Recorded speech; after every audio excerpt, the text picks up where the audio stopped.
sessão sobre igualdade de género. O meu nome é Natália Dias, sou da Agência Nacional de Inovação, sou o ponto de contacto nacional para o Horizonte Europa, para o Cluster 2, que se dedica à cultura, criatividade e sociedade inclusiva.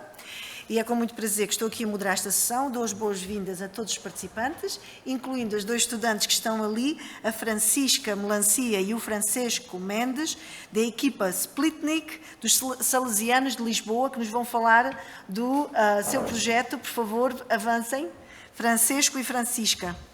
Obrigada. Olá a todos, nós somos dos Salesianos de Lisboa, alunos do 12º ano, e participámos num projeto que é a nona edição do CANSAT de Portugal. Pode só chegar mais perto do microfone, por favor. Sim, desculpem. Participámos na nona edição do CANSAT de Portugal. A nossa equipa é constituída por 6 elementos, 3 rapazes e 3 raparigas, e dividimos as tarefas entre nós de modo a maximizar a nossa produtividade. Eu era responsável pela comunicação de rádio e pela soldagem. Olá, eu sou o Francesco Mendes e, como podem ver, eu era responsável pelo software e pela análise de dados. Este é o resto da nossa equipa. Pronto. Antes de mais, o que é um CANSAT? O CANSAT é uma competição organizada pela ESA, em parceria com a Ciência Viva e com a Portugal Space, que visa a construção de um microsatélite com as dimensões de uma lata de refrigerantes. Este satélite vai ter 2 missões, a missão primária e a missão secundária. A missão primária é transversal a todos os outros satélites da competição, que é a medição da temperatura, da pressão e da altitude da atmosfera, e a missão secundária é, no fundo, a base da criatividade de cada equipa. Pronto. No nosso caso, a nossa parte mais criativa da missão secundária é que o nosso satélite se dividia em 2 módulos diferentes, o módulo Pessoa e o módulo Odysseus, de modo a parecer uma missão de exploração espacial em que um dos módulos fica em órbita e o outro vai à Terra recolher informações sobre o Sol. E pronto, um dos módulos era o módulo Pessoa e o outro era o Odysseus. Pronto, como podemos ver na primeira imagem, a contar da minha direita, é o satélite já construído, já em fase de pré-lançamento. E na outra imagem podemos ver os componentes que iam dentro dos satélites, 2 placas de Arduino com uma antena, com vários sensores que tiveram de ser programados, construídos, soldados por nós e projetados também e pelos nossos professores. Nós tínhamos num total de 4 missões secundárias, sendo a principal a separação da lata, que acontecia assim que o satélite saía do rocket. Depois também tínhamos a telemetria avançada, porque o nosso objetivo era que o módulo que se encontra no chão comunicasse com o módulo que está mais acima ainda no ar e posteriormente connosco na estação terrestre. Tínhamos um sistema de 2 paraquedas, um em cada módulo, que fazia com que um dos módulos caísse a uma velocidade superior à do outro, cerca de 30 segundos antes, o que fazia com que acontecesse essa comunicação em triângulo. Depois, quando um dos módulos estava no chão, acontecia a análise ambiental, em que nós visávamos determinar se era possível ou não haver vida no planeta em que chegámos. Neste caso, a Terra, era possível haver vida. E pronto. Aqui podemos ver os fluxogramas dos nossos 2 módulos. O primeiro é do módulo Pessoa. Já agora não explicámos. A Pessoa vem de Fernando Pessoa, o nosso grande escritor. E escolhemos este nome porque nos lembramos da mensagem da obra e já que este nos vai enviar a mensagem de se este planeta, entre aspas, está ou não apto para a vida, lembramos da grande obra que caracteriza nós enquanto povo. Agora para os fluxogramas, aqui o primeiro é o do módulo Pessoa, é bastante simples, podemos ver, tem só um sensor de temperatura, de pressão e de altitude, uma antena que vai receber os dados do Odysseus e vai transmitir para a Ground Station. O outro fluxograma é o do Odysseus, é um bocadinho mais tenso, porque tem vários sensores para averiguar se a vida é ou não possível e também há a antena que vai enviar os dados para o primeiro módulo. Tínhamos uma antena em cada um dos módulos e uma antena direcional no chão, de modo a que pudéssemos recolher o máximo de dados possíveis dos nossos satélites. E para o cálculo das velocidades terminais dos paraquedas, de modo a que eles caíssem com uma diferença significativa, utilizámos esta fórmula que podemos ver aqui, e a fórmula de paraquedas hexagonal, que foi a que considerámos que fosse mais adequada para a nossa missão. Pronto, o impacto científico reduz estes 5 pontos, diminuição do custo de satélites de grande escala, já que o nosso foi um budget muito simpático, reduz o lixo espacial, já que é dimensões mega reduzidas. O sistema de comunicação vai ser de maior alcance, porque vai se dividir em 2, podendo assim duplicar ou, quem sabe, triplicar a distância de recolhimento de dados e análise, e posterior análise. O sistema de separação e permite a reprodução de uma missão espacial mais real e fidedigna. Nós queríamos que a nossa missão e o nosso projeto conseguisse chegar ao maior número de pessoas possíveis, então nós criámos um website, uma conta no Instagram, onde punhamos updates mais regulares, e espalhámos alguns panfletos pela cidade de Lisboa, em sítios muito visitados, e também imprimimos uns autocolantes com QR codes, que espalhámos pela cidade, que iam direcionar ao nosso site, onde podiam obter mais informação sobre o nosso projeto. Podem nos encontrar nestes links ou no QR Code que vai dar ao nosso site. E obrigada. Muito obrigada. Muito And obrigada. remember, the future is now. Um aplauso. Alguém tem alguma questão para a Francisca e para o Francesco? Não tem? Eu tenho. Vocês disseram, acho que foi o Francesco, disse que tinha sido um orçamento muito simpático. Já agora, qual foi o orçamento da vossa missão? Foi cerca de 290 a 300 euros. Foi simpático, de verdade. Para um satélite, bastante. Foi bastante simpático. Já me esqueci qual era a outra pergunta. A outra pergunta que eu queria vos fazer era... já sei. Vocês falaram aí que tiveram a ajuda dos professores, mas foi só? Não tiveram em ligação com investigadores? Foram só na vossa escola? É sim, nós damos muito, mas não falámos com nenhum assim, especialista. Os nossos professores eram 2 professores que eram muito completos e sabiam muito, já são veteranos, entre aspas, assim, deste projeto. Portanto, não sentimos que precisámos mais de ajuda. Tivemos, não foi bem uma parceria, mas as antenas, nós tínhamos uma que comprámos porque era mais fiável e mais fácil de calibrar. Então isso foi mais ou menos uma parceria, em vez de estarmos a construir a nossa antena. Ok, e essa parceria foi com quem? Foi com a universidade. De? Acho que foi com o Tecno. Ok. Muito obrigada. Se não há mais questões... agradecemos a vossa presença e muito sucesso para o vosso projeto, para o vosso satélite e para a vossa vida. Muito obrigado. Obrigada. Boa tarde. Então, agora, vou convidar a Ana Balcão Reis, da Nova School of Business and Economics, que nos irá falar das diferenças de género nos diferentes sistemas de avaliação, o papel do género do professor. Boa tarde. Deixa-me.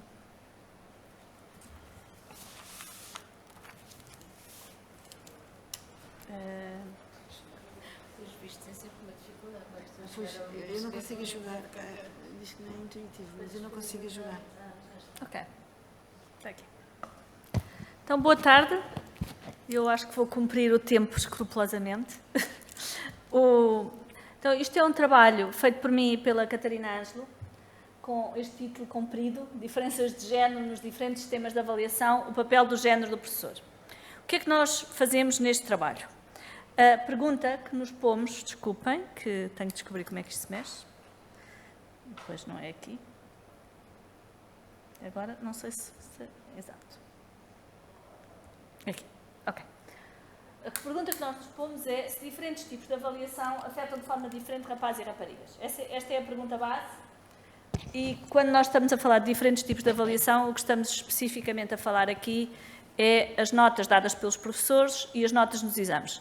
E estamos a focar em alunos do secundário, do ensino secundário, portanto, se quiserem, são, no sistema português, as notas internas no fim do secundário e as notas nos exames.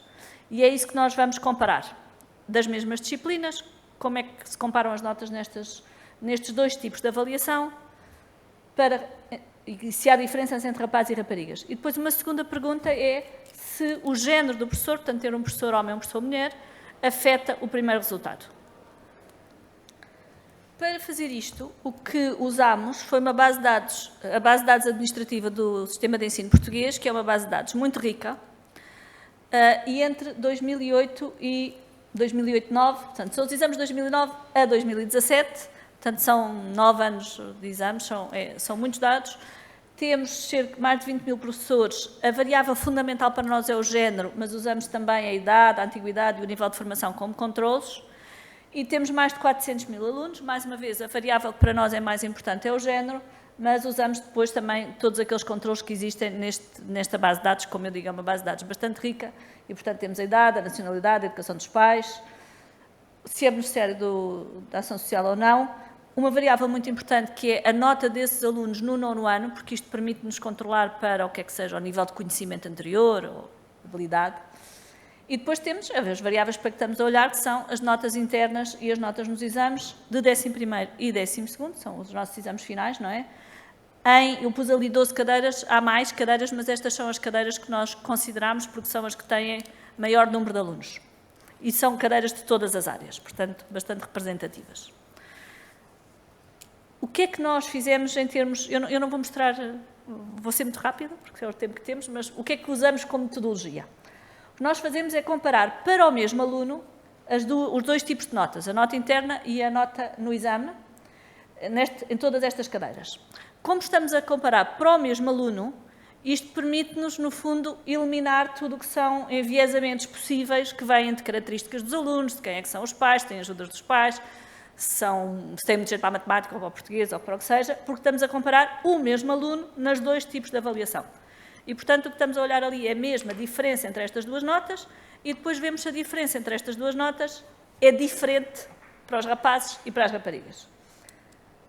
E também, a seguir, vamos ver se esta diferença depende do género do professor, como eu tinha dito antes.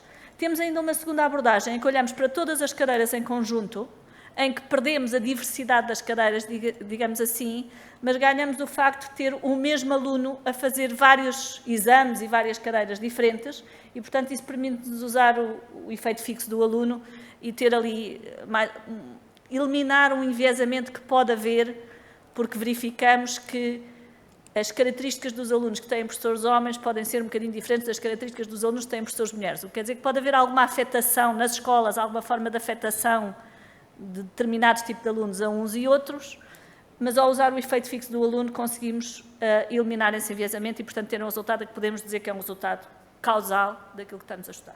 O que é que são os resultados? Primeira coisa, só para nos situar, porque isto, como são diferenças em diferença em diferença, a certa altura é um bocadinho confuso. O que nós temos, em média, sempre, e isto é um resultado muito, muito consistente, é que as notas internas são mais altas que as notas nos exames. Para todas as disciplinas, quando se passa de nota interna para o exame, as notas caem, e isto é verdade para rapazes e raparigas. Só que, o que também verificamos é que esta diferença, portanto, esta queda da nota do professor para a nota do exame, é mais pequena para os rapazes. E isto é média, como viram, para milhares de alunos, e para todas as cadeiras é muito consistente. As notas caem menos nos exames para os rapazes e os valores ainda são relevantes, porque o efeito de ser rapaz, e aqui o que eu estou a dizer não é a queda, é a diferença na queda por ser rapaz, a diferença chega a ser 0,8 em geografia e quase 1/10 em matemática. Como sabemos, isto conta bastante para a entrada na faculdade, portanto tem um efeito relevante.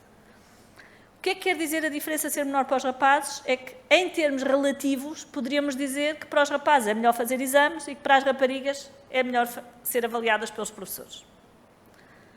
Depois também temos que esta diferença, também obtemos que esta diferença, mais uma vez a queda na nota, da nota interna para o exame, é maior quando os alunos têm professores homens. E, mais uma vez, a diferença também é relevante. Mas o efeito final, aquela ideia de que se calhar as diferenças entre rapazes e raparigas vinham do género do professor, isso não obtemos. O que nós obtemos é que a diferença, a queda da nota interna para a nota no exame, é menor para os rapazes, qualquer que seja o género do professor. Portanto, não depende do género do professor. Para concluir, o que nós retiramos daqui então, como eu tinha dito, e podemos falar de efeito causal tendo em conta todos os controles que temos e a maneira como, a abordagem que usamos. é que para os... claro que estamos a falar em média e em termos relativos. E os termos, reparem que em termos relativos aqui é relevante, porque, por exemplo, quando nós estamos a falar do acesso à faculdade, o que interessa não é se temos melhores ou piores notas, é como é que nos situamos no ranking, não é? Portanto, o que interessa é em termos relativos.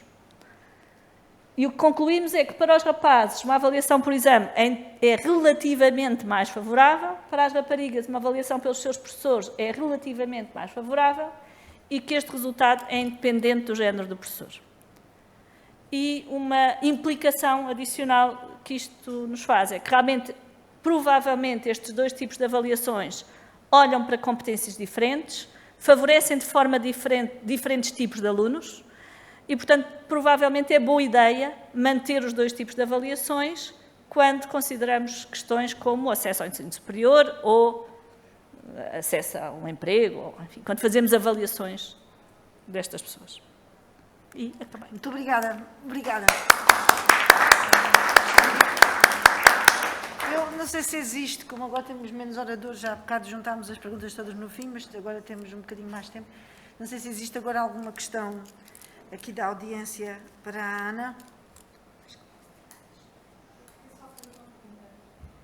Eu tenho a percepção que há muito mais professoras do que professores, isso é verdade? Há muito mais professoras do que professores e até por isso, há muito mais professoras do que professores e quando olhamos para os dados, é verdade que as características dos alunos dos professores homens podem ser um bocadinho diferentes das alunos dos professores mulheres, mas por isso é que é importante aquela segunda metodologia, aquela segunda abordagem de usar o efeito fixo do aluno, porque aí eu estou a comparar o mesmo aluno, a olhar para as diferenças entre notas da mesma cadeira e mesmo assim os efeitos estão lá sempre. Não é? Posso? Sim, sim, claro. Também gostava de explicar que talvez explorasse melhor, acho que não abordou esse aspecto, das diferenças entre as disciplinas. Sim, não, eu depois não abordei nem trouxe. Há diferenças e o que acontece é eu não sei de cor. Há diferenças, o que nós temos é o efeito qualitativo é sempre o mesmo. Portanto, é sempre verdade. Bom, em todas as disciplinas é verdade que nos exames a nota tende a cair e em todas as disciplinas é verdade, exceto em filosofia, que os rapazes veem a nota cair menos. A dimensão do efeito varia de disciplina para disciplina. Portanto, aliás, eu pus ali, não é? Há disciplinas em que o valor é relativamente pequeno, até pode não ter significado.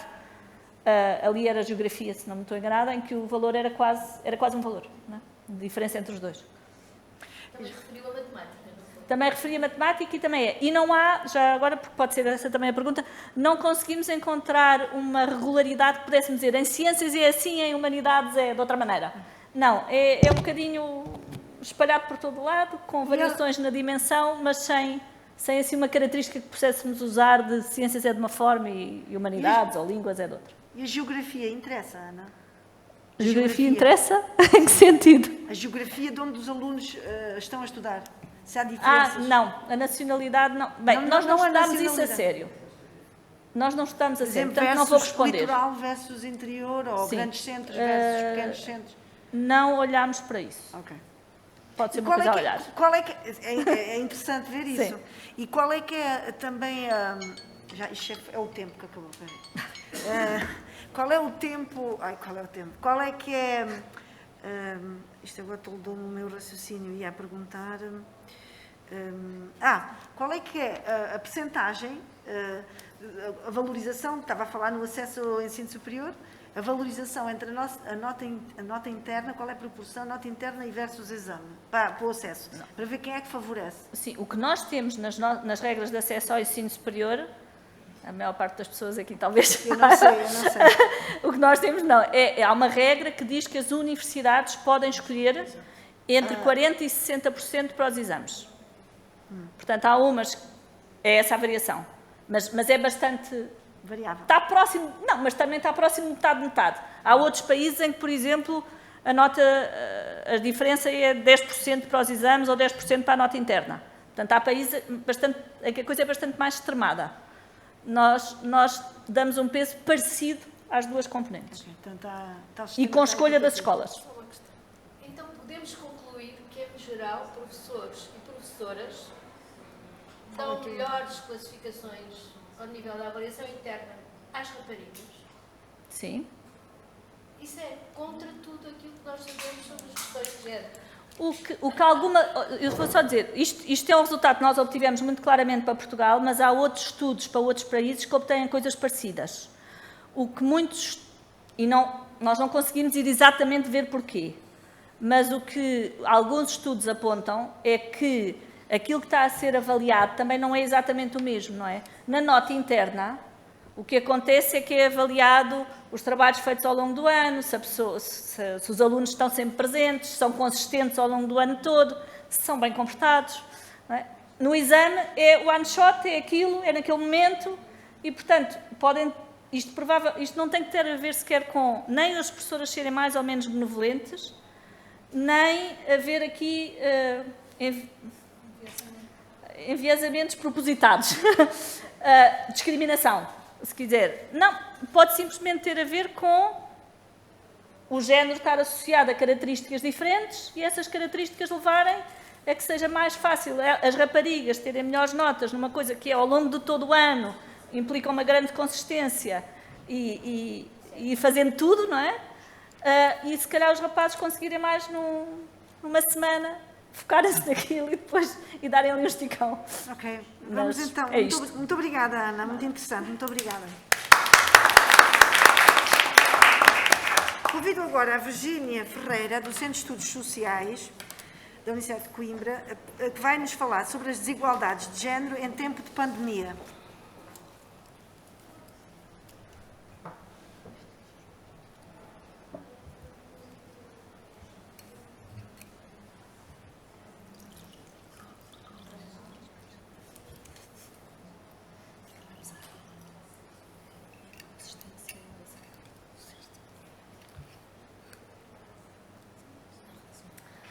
Muito bem, muito boa tarde. Eu venho falar-vos, enfim, de duas investigações que desenvolvemos no âmbito do Centro de Estudos Sociais. Portanto, éramos supostas ser duas, mas devido a uma crise pandémica, a minha colega Lina Coelho hoje não pôde vir, mas eu falarei também do projeto de que ela foi responsável, porque, enfim, trabalhamos em conjunto e conhecemos bem o trabalho e participamos nas mesmas equipas, etc. Estes dois projetos foram uma resposta a uma call que a FCT abriu em pelo primeiro confinamento, em maio de 2020, nesta call chamada Gender Research for Covid-19.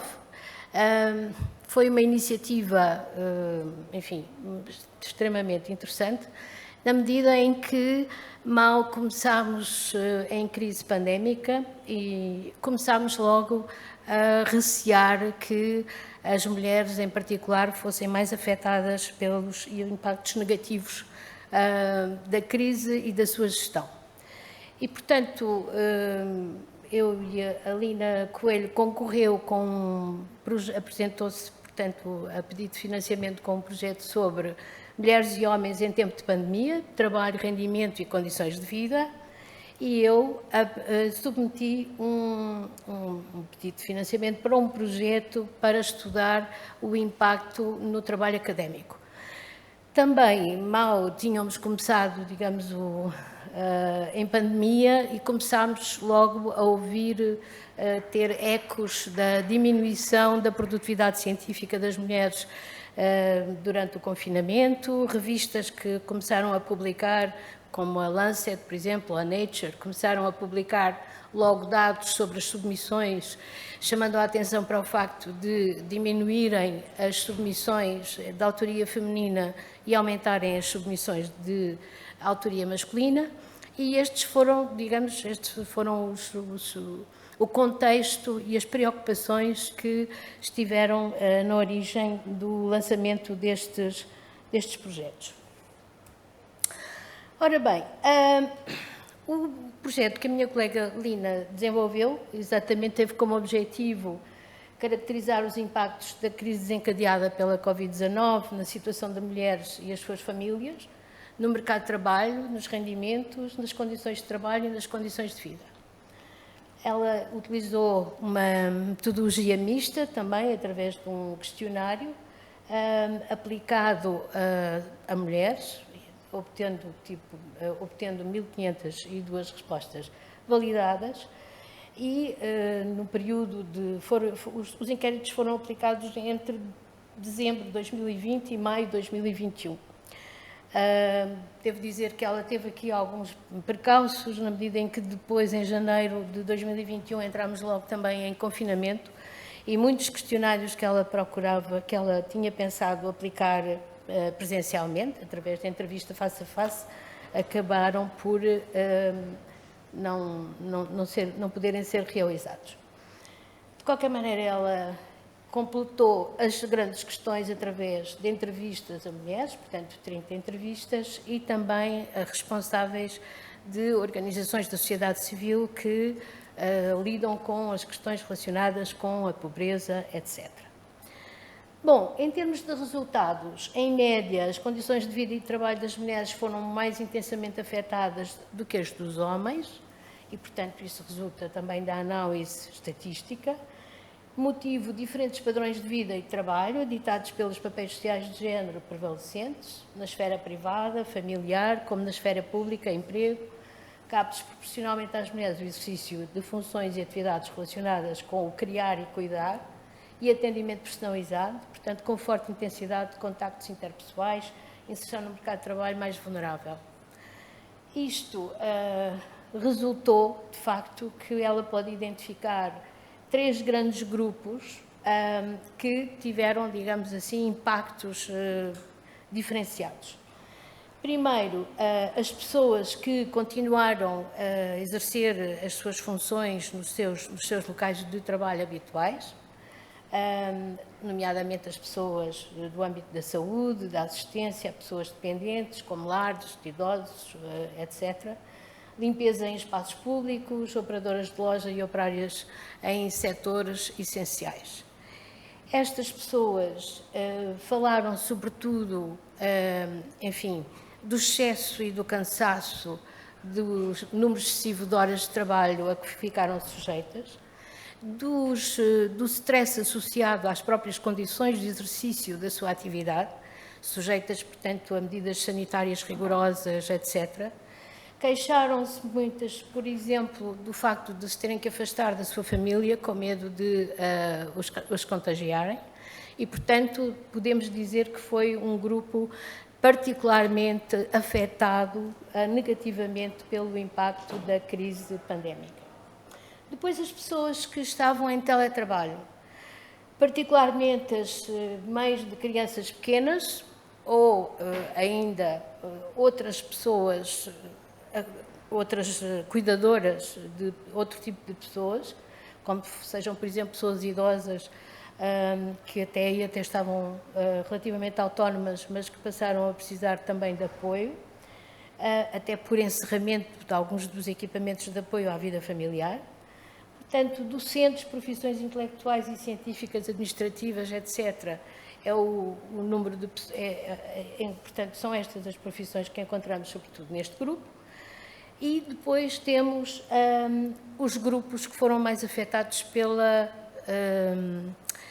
paragem das atividades, como sejam os setores de atividade com maiores quebras. Os artistas, os cuidados pessoais, as trabalhadoras domésticas, o lazer e turismo, etc. Portanto, forte componente de trabalho por conta própria ou em informalidade. No final eu deixarei os links para quem quiser aprofundar este trabalho da minha colega Lina Coelho, onde estão disponíveis os materiais e passaria agora ao meu projeto. Como? Tem 2 minutos e meio, Virginia. A sério? Sim. Bem, o meu projeto chamou-se Pandemia e Academia em Casa. Vou saltar o objetivo era conhecer as estratégias de adaptação ao trabalho docente e de investigação sobre a Covid-19. Portanto, tivemos a preocupação de escolher uma amostra bastante grande, com 7 universidades e 7 institutos politécnicos. Fizemos uma análise dos respectivos websites, dos respectivos planos de contingência, para perceber que tipo de medidas é que estavam a ser tomadas para enfrentar os desafios que a pandemia colocava à atividade docente e de investigação. Também fizemos um inquérito online com 1.750 respostas validadas, também focus group para discutirmos os resultados do inquérito, etc. Então, diretamente para os resultados. Concluímos que, de facto, comparando, portanto, nós fizemos inquéritos, 1.750, sendo que 53% são de respostas de mulheres e 47% são de respostas de homens. Portanto, fizemos uma comparação e realmente percebemos que a Covid-19 fez emergir novas desigualdades entre mulheres e homens, ou agravou já existentes, e também entre pessoas com agregados familiares de composição diferenciada. Portanto, pessoas com a família toda em teletrabalho, com crianças em telescola, com o apoio que foi necessário dar a estas crianças, ou ainda com o regresso, uma das perguntas que fizemos, que não exploro aqui, interessante foi saber, durante este período da pandemia, desde março de 2020, como é que o agregado familiar se tinha alterado. Tinham entrado pessoas, tinham saído, etc. E vimos que muitas pessoas voltaram, ou, portanto, regressaram. Instituições, isto foi uma conclusão que nós achamos que é muito relevante. Da análise dos planos de contingência, concluímos que as instituições não tiveram minimamente em conta as situações e as condições de que as pessoas tinham para desenvolver o seu trabalho em casa. Nomeadamente, em termos, houve pessoas que se queixaram que tiveram que adquirir equipamento que não tinham para fazer as suas aulas e a sua atividade por via, estou quase a terminar, por via à distância.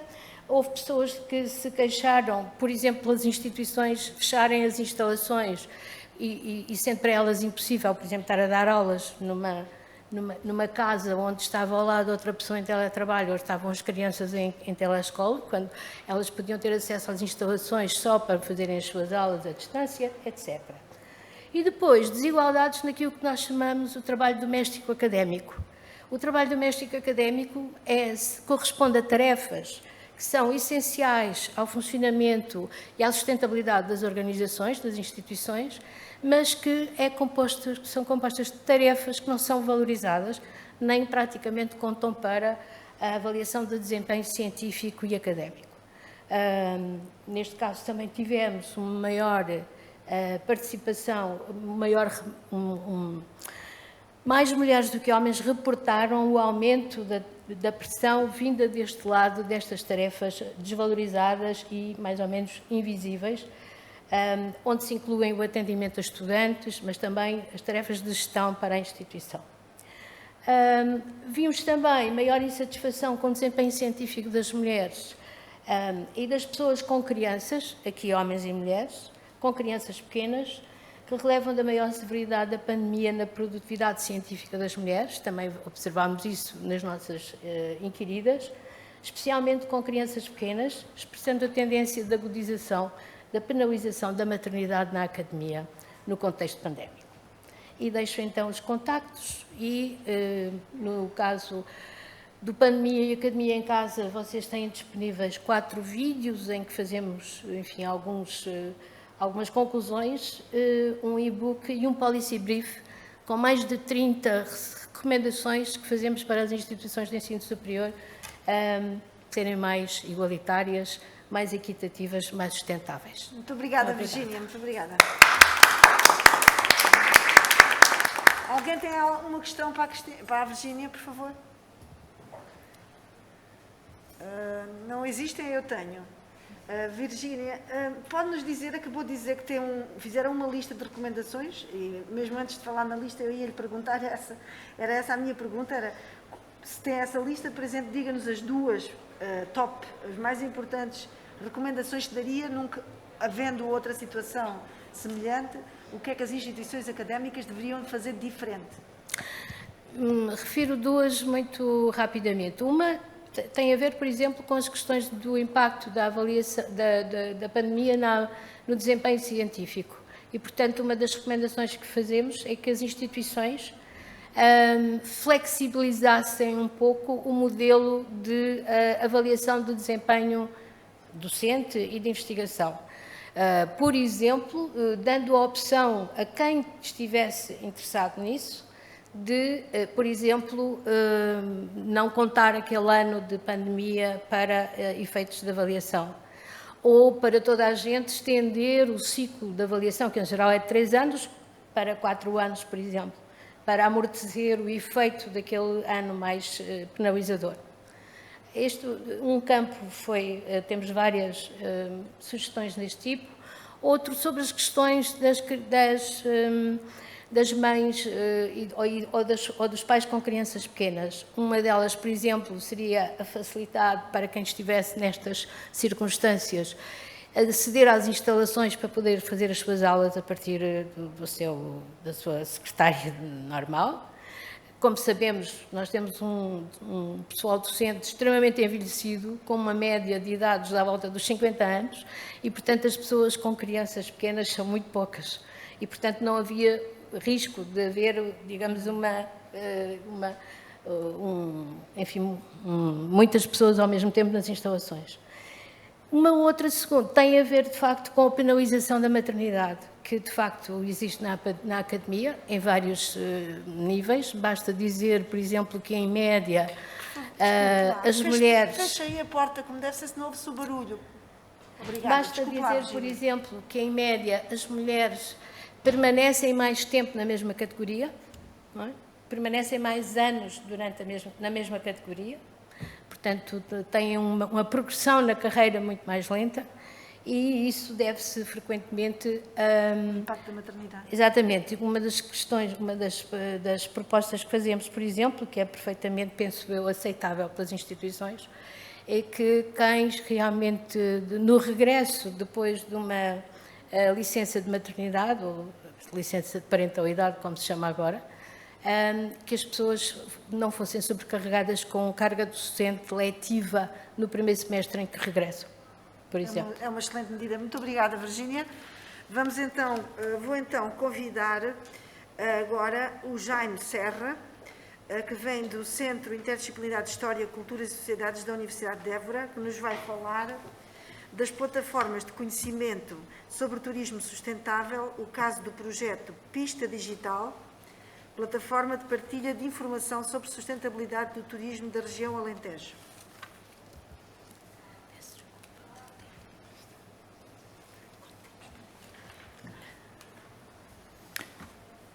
Bom, então, boa tarde, muito obrigado. O tema não é exatamente sobre desigualdades, apesar de aquilo que vos vou mostrar tem lá dentro a análise de género e tem um conjunto de outras dimensões. Bom, o meu nome é Jaime Serra, como já foi dito, eu sou investigador e professor auxiliar na Universidade de Évora, na Escola de Ciências Sociais. Estou na linha dos desafios societais e coordeno um pequeno laboratório de turismo desde 2016. Este é um projeto de transferência de conhecimento e, portanto, nós fomos produzindo ao longo de vários anos um conjunto de documentos e de estudos e de artigos científicos, e o que houve necessidade foi de tornar tudo isto decifrável pelos agentes turísticos da região. A partir desse quadro, nós temos um desafio enorme na região, é a maior região em termos de território do país, são 58 municípios, 5 no DES3, e, portanto, temos o desafio lançado pelas Nações Unidas, através da Organização Mundial do Turismo, monitorizar a sustentabilidade da região, sendo o primeiro observatório desta organização em Portugal, e, portanto, está nesse quadro este projeto que é financiado pelo PO Regional do Alentejo. Hoje é um dia especial para a nossa equipa porque é aqui que vai ser apresentado o vídeo do projeto, são 2 minutos e meio, é a primeira vez que o vamos apresentar, espero que gostem e de alguma forma resumo a primeira parte da minha apresentação, que tem a ver com os objetivos e com o conjunto de ações. Depois passarei a uma questão mais minuciosa, que é a primeira plataforma de gestão inteligente e um destino turístico, que é o Alentejo, que está a ser desenvolvida com a Cátedra de Supercomputação da Universidade de Évora. E, portanto, é um pouco este o resumo da minha apresentação.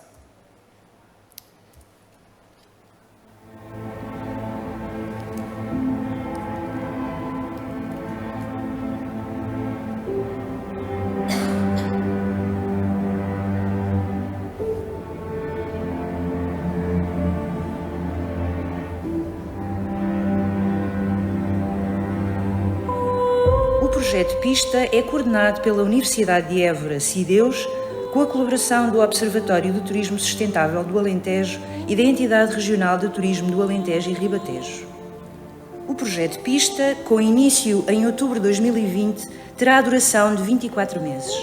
O Alentejo é a primeira região do país com um observatório para o turismo sustentável a integrar a Rede Internacional de Observatórios para a Sustentabilidade do Turismo da Organização Mundial de Turismo. É essencial reforçar o compromisso entre o turismo e a sustentabilidade social, cultural, ambiental e económica dos territórios. Qual o contributo do projeto PISTA para este desafio global? Promover a disseminação da informação produzida nos domínios do turismo sustentável, capacitar os agentes do turismo regional, divulgar e partilhar o conhecimento produzido no contexto do turismo sustentável. O projeto PISTA visa a recolha, análise, partilha e disseminação de conhecimento e informação, bem como a transferência de conhecimento e capacitação para os agentes que operam no turismo da região Alentejo e do Ribatejo.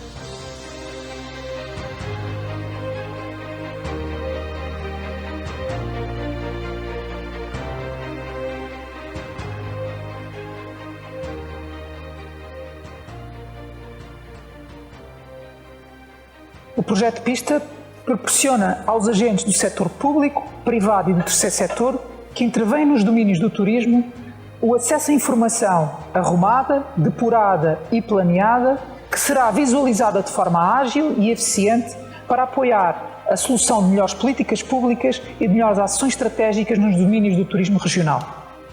É importante salientar que o projeto PISTA organiza um conjunto de iniciativas tais como seminários e webinars com especialistas, a partilha de um conjunto de relatórios técnicos e científicos produzidos por organizações nacionais e internacionais, a organização de um conjunto de iniciativas de disseminação e demonstração e a constituição de uma plataforma tecnológica, o PISTA Digital. Plataforma essa fundamental para apoio nos trabalhos do Observatório do Turismo Sustentável da região Alentejo. Partilhar para capacitar, decidir, agir, inovar, empreender. Vou passar os créditos, não vale a pena. Bom, já foi dito no vídeo, eu vou passar para a importância. Porque é que é importante? De alguma forma foi explicado, mas vou salientar 2 ou 3 aspectos fundamentais. Há um problema estrutural naquilo que é a gestão de informação e do conhecimento. Nós todos somos académicos, ou a maior parte, e temos sempre a noção de que, de facto, os nossos estudos ficam arrumados e têm um propósito muito fundamental. É a construção de conhecimento. Na verdade, há um outro desafio, que é como é que passamos esse conhecimento para a sociedade civil e como é que as unidades de intervenção empresarial e pública podem utilizar esse conhecimento no seu dia-a-dia. E é exatamente esse propósito que nós nos colocamos com este projeto. O projeto PISTA é, na verdade, uma incubadora de toda essa informação que depois irá arrumar essa informação através de um grande sistema de computação e irá, digamos assim, fornecê-la, devolvê-la aos agentes para que possam, na verdade, como foi ali referido, tomar melhores políticas públicas, definir melhores estratégias, redefinir problemas de investigação, enfim, há aqui um conjunto de soluções que, de facto, este projeto poderá vir a concretizar. Para deixar esta última parte, explicar-vos um bocadinho aquilo que está a acontecer do ponto de vista de ciência. Há uma união nas diversas dimensões e, como foi dito, as questões da sustentabilidade têm que ser materializadas no concreto. E, na verdade, em territórios de baixa densidade, em territórios que, de facto, têm aqui um desafio nos vários quadrantes que foram mencionados, há uma necessidade premente de ter informação consistente.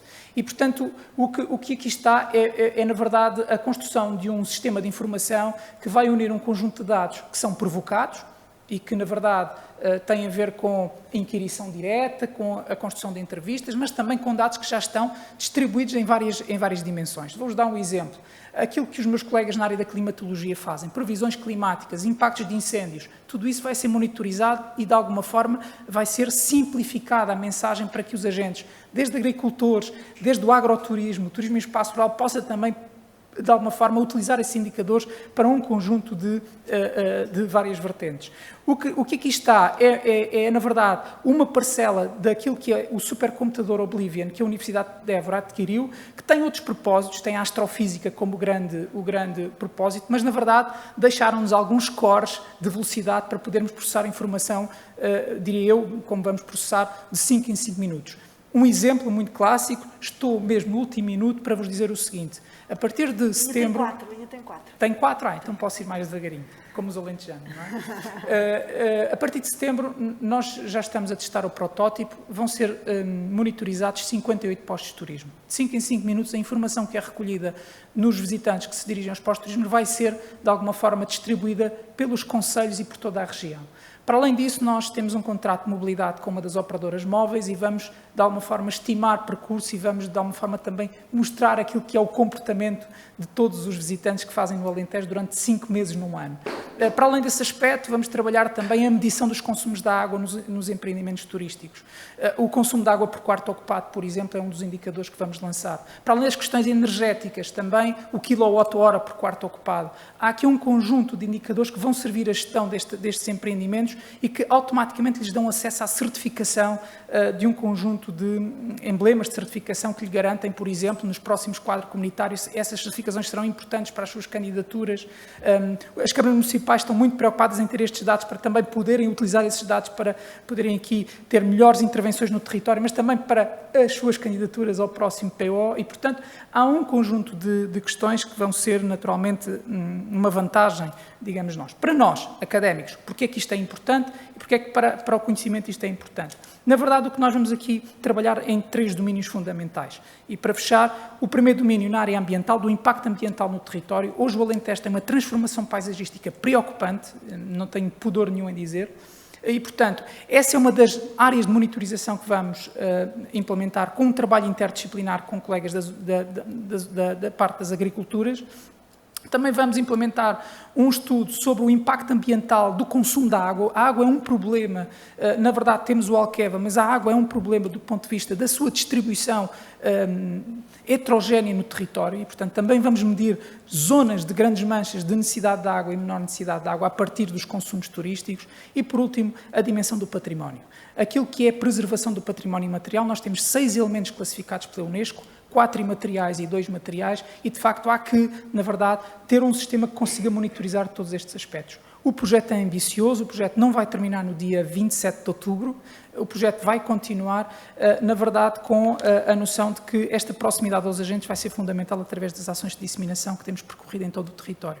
Vamos em mais de 50 reuniões Zoom e 20 reuniões técnicas, desde o INE ao Banco de Portugal, à ADN, enfim, é um conjunto de instituições que se estão a juntar no Alentejo para ser um piloto e para replicar tudo isto no resto do país. Muito obrigado, mais uma vez, estou disponível para alguma questão. Muito obrigada, Jaime. Alguém tem uma questão para o Jaime, por favor? Falou aí de utilizar com o acesso à rede móvel. Como é que vocês diferenciam quem é um habitante local que está a fazer turismo? A operadora móvel que está a fazer o protótipo connosco, há limitações, e vou já dizer que há limitações, mas há uma que minimiza tudo isso que tem a ver com o contrato. Não é? E, portanto, os dados pessoais do contrato, nós não temos acesso, mas isso é um filtro que é feito à partida quando nos vendem o dataset, digamos assim. Não é? E, portanto, isso elimina logo aquilo que é a perspectiva de facto, estamos perante um residente ou perante uma pessoa que é fora da região. Não é? E, portanto, Isso minimiza, não resolve, minimiza. Agora, há outros problemas. Eu até aproveitando a sua pergunta, posso dizer desde já outros problemas. A questão do sinal, que no caso das áreas metropolitanas é feita numa dimensão muito menor, no Alentejo é feito por antenas. E nós, quando estamos a monitorizar por uma antena, o perímetro dessa antena pode abarcar 4 concelhos. E, portanto, há limitações. O que nós vamos fazer é um teste, sobretudo um teste de mobilidade, para perceber, porque, na verdade, do ponto de vista de comportamento turístico, nós temos uma região designada de cross-selling, ou seja, é itinerante. O INE, já discutimos isto muitas vezes com o INE, o cálculo de estada média é discutível.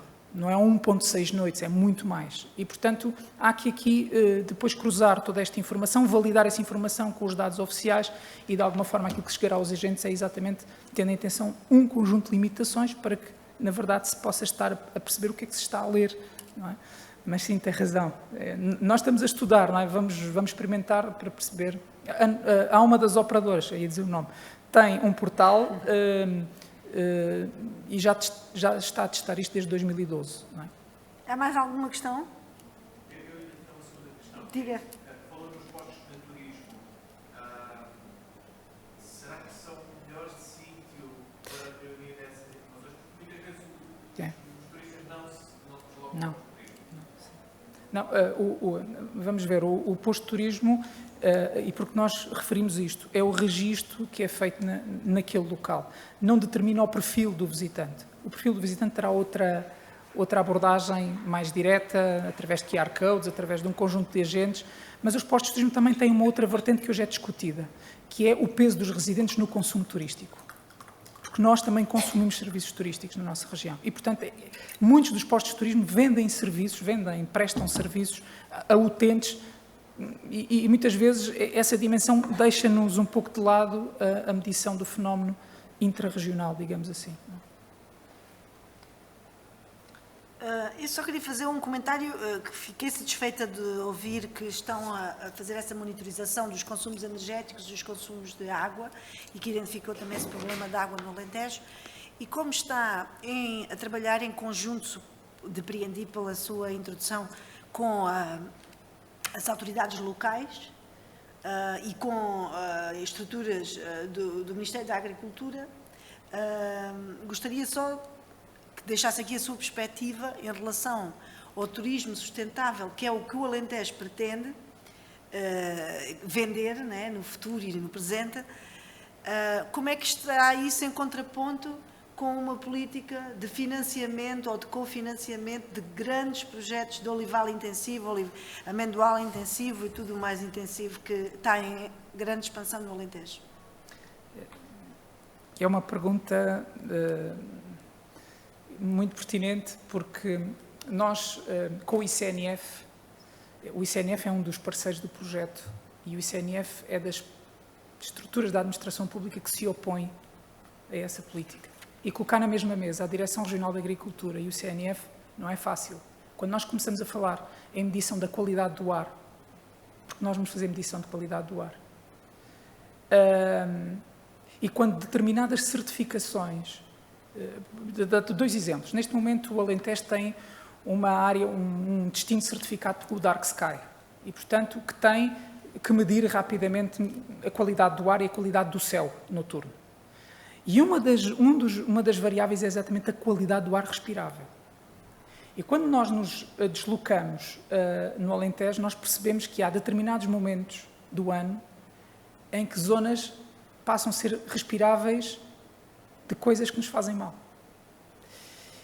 E esta é uma discussão muito política neste momento, porque, por um lado, há financiamento e há benefícios económicos. Há pouco a CCDR do Alentejo estava aqui na sala ao lado e eu participei, falando no VAP criado, e no VAP criado, e no VAP criado. O problema é que nós temos menos de 10% de população, uma população envelhecida, e temos um crescimento turístico apreciável. Há aqui um contraponto muito complexo. Indo diretamente à sua questão, que eu não tenho resposta, apenas ouço, há um sistema de forças interno que é alimentado pelo Governo Central. Eu não tenho pudor nenhum em utilizar as palavras, porque é assim, através dos financiamentos que o Governo Central, através da porta de entrada para os financiamentos. É horrível andar de comboio e ver os campos completamente arrasados, com olival super intensivo e agora amendoal. É horrível. Para um alentejano como eu, que cresceu no campo, é horrível. Exatamente. Mas isso é uma opção política que terá os seus custos daqui a 25 anos. Pois, e vai em contrassenso com esta questão do emblema de turismo sustentável. Sim. Muito obrigada, Jaime. Agora convido a Sandra Maximiano, do Centro REM, Research in Economics and Mathematics, que vai falar sobre o papel da economia experimental na revelação de fatores ocultos das diferenças de género no mercado de trabalho.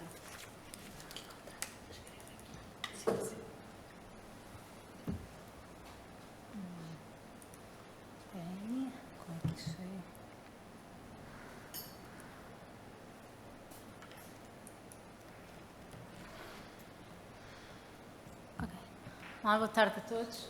Portanto, basicamente, a apresentação que hoje vou fazer aqui tem a ver com um projeto internacional, portanto, um projeto que já ocorre há vários anos e do qual faço parte até muito antes de integrar o REM. Portanto, e como parte do REM, também está aqui uma foto do nosso X-Lab, muitos de nós conheceu o X-Lab por estes dias, em que tivemos aqui uma demonstração no dia 16, fizemos algumas experiências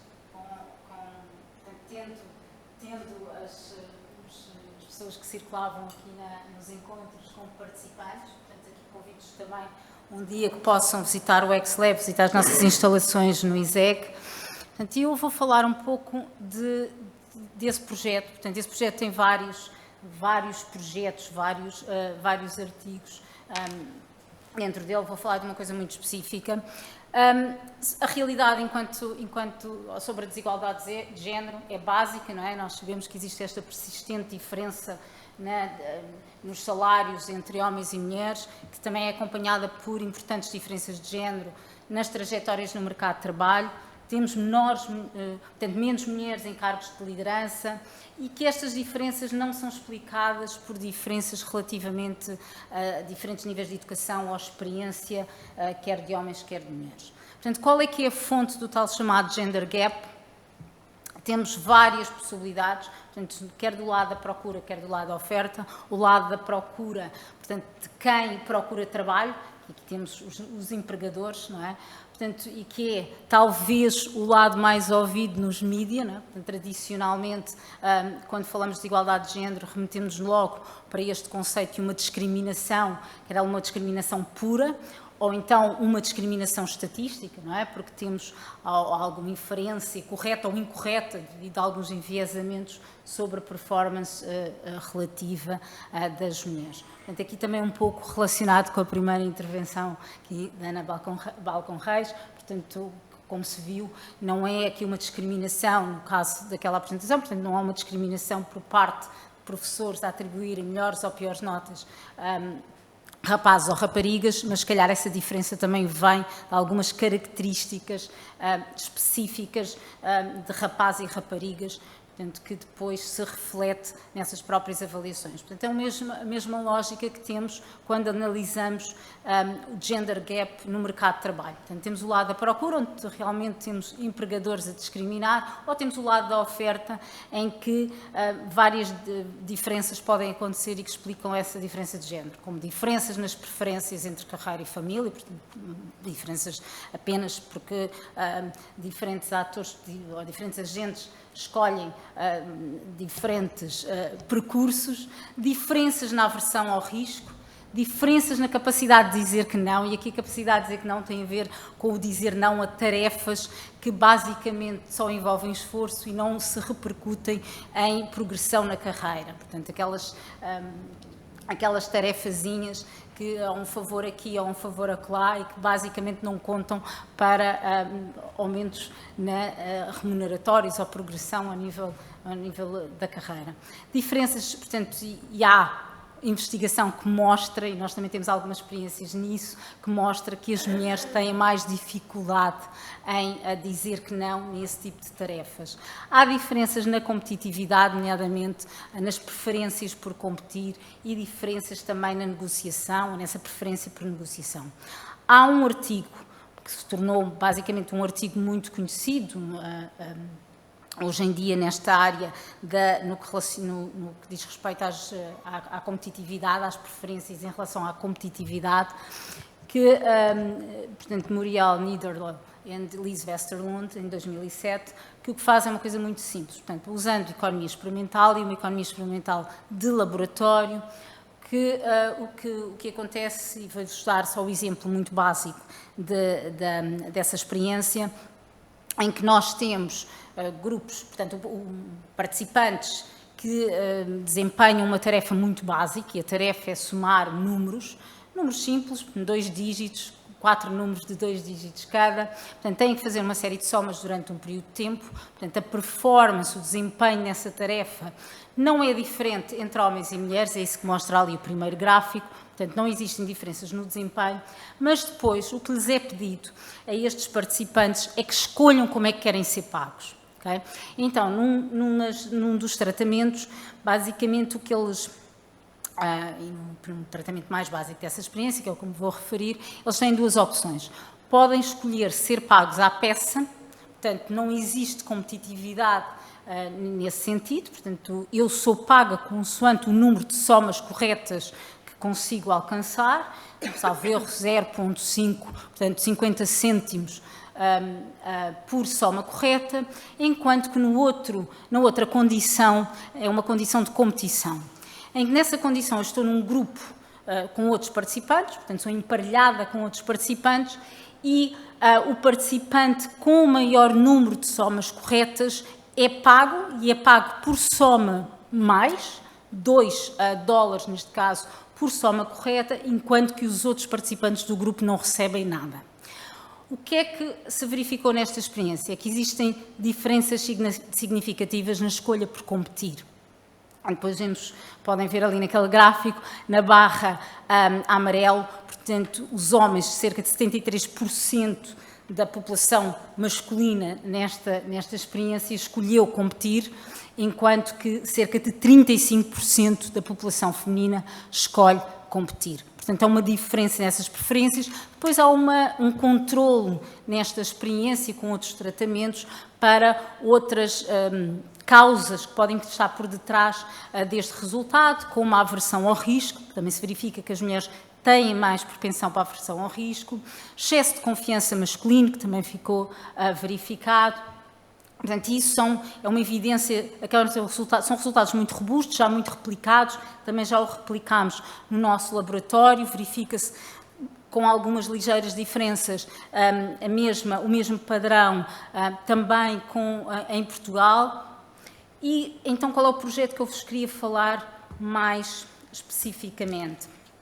Portanto, é uma experiência de campo. Portanto, basicamente, uma questão segunda, uma questão que se coloca a seguir destes resultados é se as mulheres nascem menos competitivas ou se tornam menos competitivas através do processo de socialização. Portanto, o que é que explica esta tal preferência que é persistente e, neste exemplo que eu vos dei, uma preferência por competir, mas que também existem diferenças, como vos disse, na capacidade de dizer que não, na negociação, portanto, e temos projetos nessas outras dimensões. Portanto, basicamente, será que nascem menos competitivas ou se tornam menos competitivas através do processo de socialização? Então, o que é que nós fizemos? Fomos para o campo, portanto, fizemos uma experiência de campo, e daqui mostro muito rapidamente este desenho experimental, em 4 aldeias em Meghalaya, no nordeste da Índia. E porquê aí? Porque é uma sociedade, portanto, temos um distrito, portanto, o distrito de Meghalaya tem sociedades matrilineares, e sociedades patriarcais que partilham da mesma configuração, do mesmo mapa genético. Mas têm organizações sociais muito diferentes. Neste projeto específico estávamos a fazer experiências, quando temos experiências com crianças, também temos experiências com adultos, portanto 318 crianças dos 7 aos 15 anos, foram informadas que teriam 5 chances de jogar uma bola num balde, portanto, e acertar ou não acertar nessa tarefa, e podendo escolher também 2 opções de pagamento. Portanto, o pagamento à peça, 10 rúpias indianas por lançamento bem-sucedido, ou então o torneio, 10 rúpias por lançamento bem-sucedido, se o participante teve mais lançamentos bem-sucedidos do que o seu parceiro, caso contrário, 0. Portanto, basicamente foi replicar no campo as experiências de laboratório, mas com o ajustamento que tem que ser feito, não é, às características da população com as quais estávamos a trabalhar. E aqui deixo algumas fotografias que eu acho que são muito interessantes, sobretudo esta fotografia aqui do lado, mais do meu lado, não é? Portanto, é uma fotografia da sociedade matrilinear, portanto, a CASSI, Sociedade CASSI, e a outra fotografia da Sociedade Carbi. A Sociedade CASSI, os participantes vinham para a experiência, eram os homens que tomavam conta das mulheres, portanto, tomavam conta das crianças. Portanto, é muito ilustrativo, ficavam sempre de volta à volta das crianças. Na outra sociedade, na Sociedade Carbi, muito mais semelhante, vá lá, ao mundo ocidental. Também muito engraçado, eu não tenho aqui uma fotografia das mulheres da Sociedade CASSI, onde elas não se preocupavam com a maneira de se apresentarem, não é? Portanto, de estarem vestidas, não ligavam tanto a esse aspecto. Na Sociedade Carbi, não. Puseram os melhores fatos, os fatos tais de domingueiro, para virem participar à experiência. Portanto, esses paralelismos entre a sociedade patriarcal e o mundo mais ocidental. Portanto, temos ali uma fotografia dos participantes nessa tarefa e deixo só, então, um resultado muito final. E digo já, com os adultos, o que se observou, e não tenho aqui os dados para isso, o que se observou para os adultos é que existe uma inversão dos resultados de laboratório. Portanto, os resultados para os homens no laboratório são idênticos aos resultados que obtivemos para a sociedade Carbi, portanto, para a sociedade patriarcal, e os dados que obtivemos para mulheres no mundo ocidental são idênticos a essa sociedade Carbi. Portanto, os homens no Ocidente comportam-se como as mulheres na sociedade matriarcal, matrilineal, na Índia. Portanto, e depois aquela questão de quando é que isso começa, quando é que estas diferenças de género começam? Elas começam a partir da puberdade, porque não vimos quaisquer diferenças também até lá, portanto, essa desigualdade de género começa sobretudo a partir da puberdade. Portanto, era isto que vos queria Muito obrigada, dizer. muito obrigada. Não tenho... desculpem. Queria que mantivesse esse slide aí, que era muito interessante. Consegue? Consigo. Alguém tem uma questão para... Yes, please go ahead.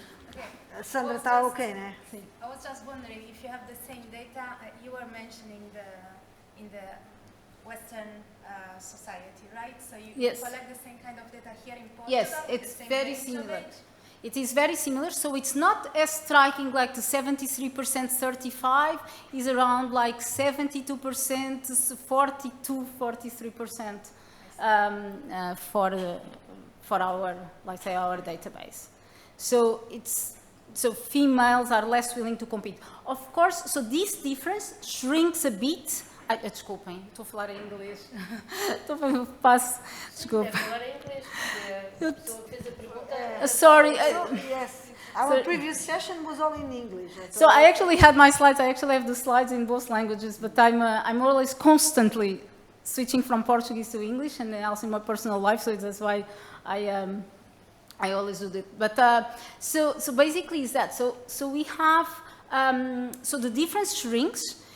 If we control for overconfidence, if we control for risk aversion, so when we are controlling for other factors that explain gender differences, we get that shrinking between these two bars, but they never get equal, and the difference is statistically significant even after controlling for the other factors. So there is a permanent, there's a persistent difference in the willingness to compete. So it's a matter of preference when we control for the other factors. Is there any other question? I have one, if you don't. Não? Ok, então posso falar em português. Então, eu achei estes gráficos são super interessantes, mas há uma coisa ali que me confunde, que é ali a idade, ali na sociedade matrilineal, ali na idade dos 10, 12 anos, porque é que acha que há essa diferença assim ao contrário? Elas não são, pronto, não são estatisticamente significativas. A única que é estatisticamente significativa é na patriarcal realmente aquela barra, portanto não consigo dizer aquela lá de cima, a do última, lado direito, sim, a exatamente, quando é aquela diferença. Nada de resto não são. E também é interessante ver porque quando vamos para idades mais adultas, a última diferença, portanto o padrão dos 13, 15 anos, começa a ser significativa a diferença entre homens e mulheres com aquele padrão que está ali. Portanto, as mulheres competem mais do que os homens nas sociedades matriarcais. Isso é interessantíssimo. Portanto, e qual é que é a diferença, basicamente, assim, destas duas sociedades? Exato. Então é assim, eu estou aqui só a chamá-la matriarcal até por uma questão mais fácil a falar em matrilineal, portanto, as heranças, a terra, todos os bens ficam para a filha, neste caso específico, para as filhas, neste caso específico, mais para a filha mais nova. Portanto, é interessante o papel da filha mais nova. O chamado head of household é sempre uma mulher. É uma sociedade onde se vê mesmo o papel, realmente vê-se, quando se está lá, vê-se a inversão do papel. Existem associações para a defesa dos direitos dos homens. Portanto, é muito, muito engraçado. E para verem como é que os nossos tais prédios, os nossos preconceitos estão tão instalados, eu quando houve uma altura que trouxe-me parte dos dados, muitos destes dados, portanto, em papel, não é, que vieram a ser introduzidos, ainda estavam também nos Estados Unidos, e uma das secretárias que ajudou na introdução dos dados bateu-me uma vez à porta do gabinete e disse: é só para dizer que houve aqui um erro. Houve aqui um erro, porque o head of household é sempre uma mulher. Portanto, e ela disse está errado. Portanto, mostra que é mesmo muito diferente. Portanto, é o homem. São uma minoria na Índia. São uma minoria na Índia, há poucas, há várias, há outras sociedades também assim no México. Escolhemos ir para a Índia exatamente pela proximidade da Karbi e da Khasi. Elas vivem toda nesta região, na cidade mais próxima, que é a cidade de Shillong. Interagem, portanto, há negócios no próprio mercado, porque nós temos outras experiências lá feitas, experiências no mercado, negociação. Temos bancas com vendedores da sociedade Khasi e bancas com vendedores da sociedade Karbi, portanto, interagem, são muito semelhantes em termos genéticos. Nós também... E quem são já agora nos vendedores, quem é que são tipicamente em termos de género de um e do então, outro vendedores? As mulheres, portanto, e aqui em termos do que é uma melhor negociação, ter um lucro mais alto, portanto, ser mais tough, não é? Mais rígidas a negociar, não baixarem o preço, portanto, aquele Mas bargain... são tipicamente mulheres são, na sociedade matrilineal? em tudo. Portanto, o que nós fizemos na nossa experiência de negociação foi recorremos Research Assistants da Universidade de Shillong, que funcionaram como nossos confederates, portanto, da experiência, e estavam instruídos a ir negociar, comprar 1 quilo de tomate. Portanto, aquilo há imensos vendedores de tomate nessa região e era o bem que nós conseguíamos ter vendedores de ambas sociedades e ambos os géneros. E o que é que aconteceu? O que eles faziam, eles registavam o preço com que começavam, o preço final, a duração daquela negociação e realmente com as mulheres Khasi é muito mais difícil ter aquela redução de preço, portanto fazem-se muito mais valer dos seus direitos, negociam de uma forma muito mais forte e observa-se a tal inversão. Portanto, o que nós observamos no mundo ocidental, observamos aqui na sociedade patriarcal e a matriarcal comportar-se como os homens. Pois, portanto, há mais desemprego nos homens, isso tudo. E depois é também engraçado, e em outras dimensões, por exemplo, também há vários estudos que mostram que as mulheres são mais recíprocas, confiam mais, portanto, em relação às preferências sociais, portanto, são mais altruístas, mais recíprocas, confiam mais no outro, em estranhos. Portanto, mesmo nessas experiências relativamente a preferências sociais, mais uma vez, observamos total inversão. Fica ao contrário. Sim. E no Nepal também há sociedades matrilineais, não é? Também existem, Já vi também mais um existem. documentário. Aqui, claro, nós tivemos esta facilidade até pela interação com a Universidade de Shillong, que conseguimos pronto, trabalhar com vários research assistants da própria universidade que nos ajudaram. E porquê é que acha que foi... Tem uma pergunta, desculpa, acho isso bastante... Faz favor. Não, ia só perguntar, porque o que vocês mostram aí é que vindo a se inverter a sociedade desde o início, inverte os resultados. sim. Mas tem alguma coisa sobre, ok, não invertes a sociedade toda, Não. mas consegues fazer algum tipo de É uma boa informação, educação, o que for? É uma boa questão. Eu acho que é mesmo... eu acho que tem muito a ver com o próprio papel. Aquilo que eu estava a dizer, por isso que acho que aquela fotografia acaba por ser muito informativa, não é? Aquele papel de cuidar do outro. Não é? Que nós, e ter esse tempo para cuidar do outro. Portanto, acho que é muito importante, porque se vê isso, vê-se isso na sociedade matrilineal. Portanto, as mulheres não estão ali a cuidar das crianças, são os homens que tomam conta daquela filharada toda. Peço desculpa, mas temos que agora Sim. encerrar, que temos que Pronto. seguir para a próxima comunicação. Peço desculpa. Apresento agora então a Carlota Kogoni, não sei se é assim que se pronuncia, do Instituto de Biofísica e Engenharia Biomédica. Ela vai falar sobre a representação neural e comportamento de cooperação towards sexually objectified targets and oxytocin. Perdão, sim, sorry. I will read it all in English. Neural representation of cooperative behavior toward sexually objectified targets under oxytocin. Thank you. Lamento a minha incapacidade na tradução de todo o título, mas agora assim de repente. Okay, so as I said, I have to speak in English because my Portuguese is not yet good enough, but I almost understand everything that was said before, so I wish you can understand also my presentation. So basically, I will just give you an overview of the research topic Can you that I'm... speak, are you speaking near the... I'm speaking. Oh, now yes. So I'm going to give you an overview of the research topic that I'm investigating at IBAB, which is a small institute of the University of Lisbon. And my research is focused on sexual objectification, and I kind of think that most of you have a general idea of what sexual objectification is, but I will give you some hints now. So let me just refresh your memory about how women can be portrayed in media, webpage, artwork, television, etc. So as you see, there is a huge focus on the body, on women's body, and basically no focus on the face. And here I have also a specific case for the Portuguese country.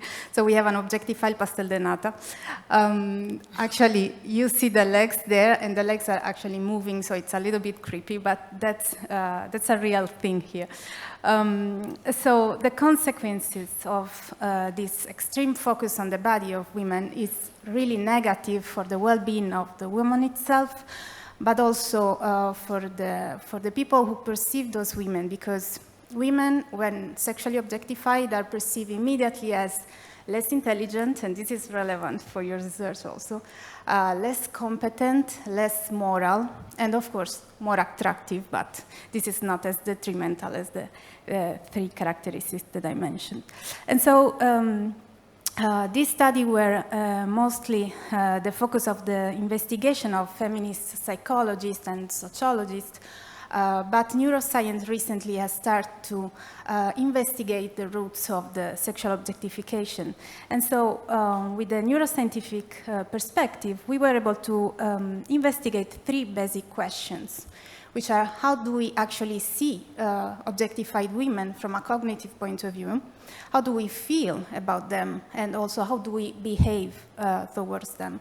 So regarding how do we see them, we found out that there is actual visual perception bias when we observe them. So this means that cognitively, when we see an objectified woman, this is at the brain level, she is more similar to an object then a man is more similar to an object. And you see the difference. I don't have a pointer here. You don't see the mouse. Anyway, you see the difference here. And if you focus on this, you see that when the same target are not sexually objectified, so a higher percentage of the body is covered by clothes, then that difference disappears. It's not statistically significant anymore. And then, so the question is, okay, but we are able to distinguish between an objectified woman and an object, right? So at which point this confusion and this categorization bias occur? And we found out using a mouse tracker technique that we have an initial bias when we have to categorize the objectified woman. So we immediately start going towards the object direction, and then we pause a little bit, and then we correct the direction, and we categorize it with a high accuracy, like with all the other targets. So this means that from a visual perception point of view, the term objectification is not just metaphorical. So we have true similarities between objectified women and objects, more than what we have for men. Okay.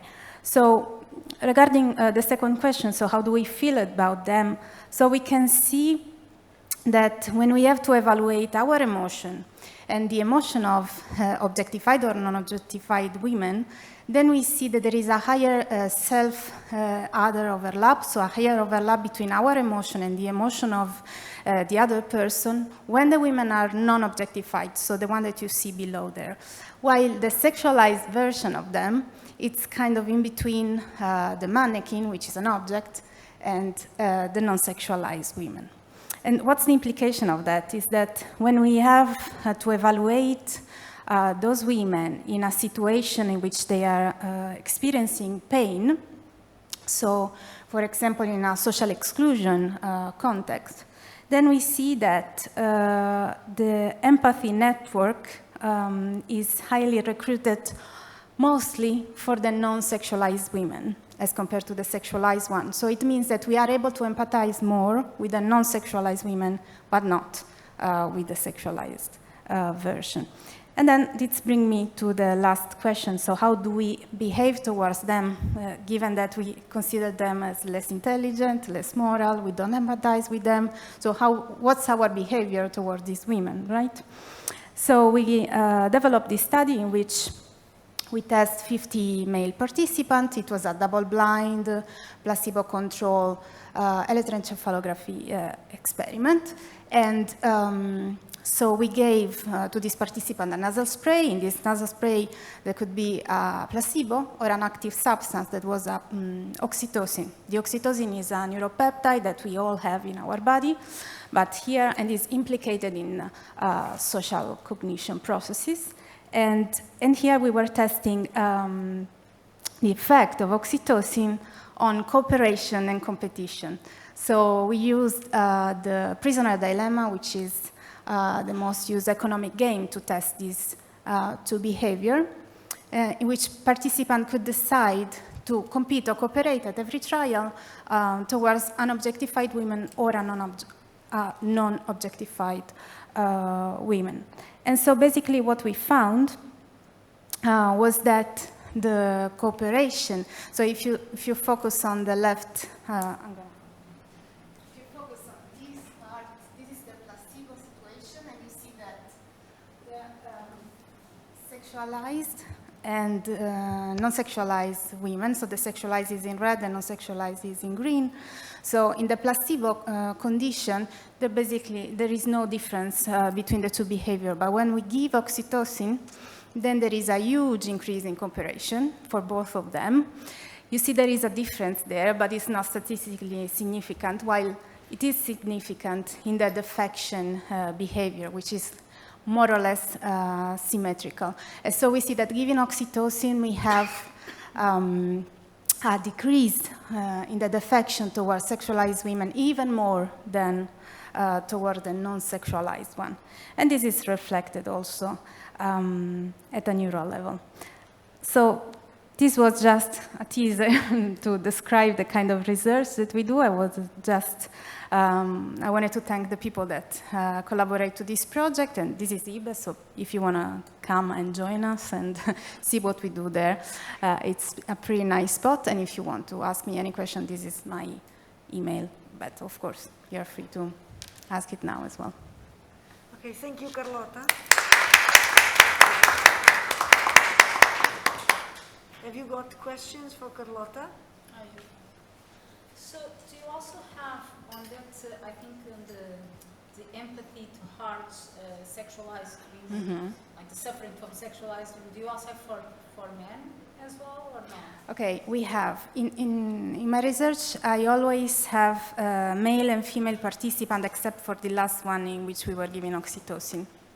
So when we, I'm gonna go back to this slide just to show you. So you were referring to this one, right? So they were confederate of us. So we recruited these people just to pretend, for them to pretend to be participants in our experiment, and we mostly focused on women as participants, as confederate. But we were having both male and female participants to the experiment, yeah. And what are the results for the men? There is no, yeah, exactly. There is no gender difference in that. And also, in the other research, there is almost never any gender difference there. So it means that both women and men objectify women, exactly. And this is quite a general result in literature. But the point is that even though they objectified women to the same extent, it doesn't mean that they do it for the same reasons.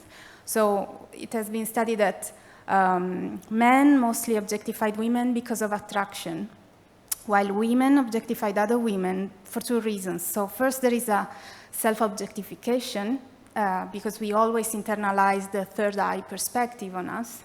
And the second point is that there is also an intersexual competition. So if we don't identify ourselves as a sexualized, sexually objectified woman, then we tend to put distance with the category of sexualized women, right? So there is this kind of higher dehumanization towards them. Mm-hmm. But so as you said, so you don't have that is with like pictures for male. The real confederate, no, we didn't. But for the other experiment, yes, there was both male and female picture, yeah. Because in terms of implications, I can imagine that you don't get the same results for male. You'll get these implications that it really matters how females and males dress for certain occasions, yes. And empathy for others. Yes. From others is kind of worrisome. Yeah, it is. I mean, there are, the field is really new, yeah. and there is need to increase the sample size and increase the tests that we do. But as a general thing now, most of the research on male objectification is done on the homosexual population. So we still have a huge gap to fill in this perspective. Yeah. Carlota, could you explain a bit further, sorry for my, for my lack of knowledge on that area, of okay. What are the implications when you apply the oxytocin? What do you want, what is the perspective? What's the point? Yeah. Why? Yes. Yeah. What did I do? What is the perspective that you want to get at? Yeah. So the point is that we all have oxytocin, right? Can you put that slide there? Yeah. So because of this, there was a huge hype on the oxytocin research a couple of years ago, and still now a little bit, even though the literature is a little bit mixed in terms of the kind of result that we have on the role of oxytocin. And so my point of view for this specific study was just that we need a way to study the neurobiology of sexual objectification, right? So I want to find if there are any hormonal unbalanced or higher concentration of hormone like oxytocin or testosterone or cortisol that can influence this kind of competitive behavior. And then, obviously, the sexual objectification. So this is just a tool to understand if there is. And it seems that there is, right? It seems that there is, but this is just The beginning. the beginning, exactly. I cannot claim that the oxytocin is going to save the world and put an end to the sexual objectification, unfortunately. I mean, I wish I could, but yeah. But here oxytocin actually increases, yeah, the cooperation when Increase the cooperation and decrease the defection. Yeah, the sexualized. yeah. Very interesting. I mean, they are promising as a result, honestly. Like, I was quite happy with that, but it's still, it's still preliminary. It's If like, you think that oxytocin is also, called the hormone of love, there seems yeah. to be a... There seems to be, yes, but there are some instances in which oxytocin can be also triggering aggressive behavior. So it always depends a lot on the kind of experiment that you are performing. So yeah, that's why I play it down a little bit because I don't want to claim big things. Very interesting. Is there any other question from the audience? No? So, thank you, Carlota. And so I am closing this session then. I want to thank very much the audience for being here, and also the panel, the guest speakers. Thank you for coming here, coming all the way to Encontro Ciência.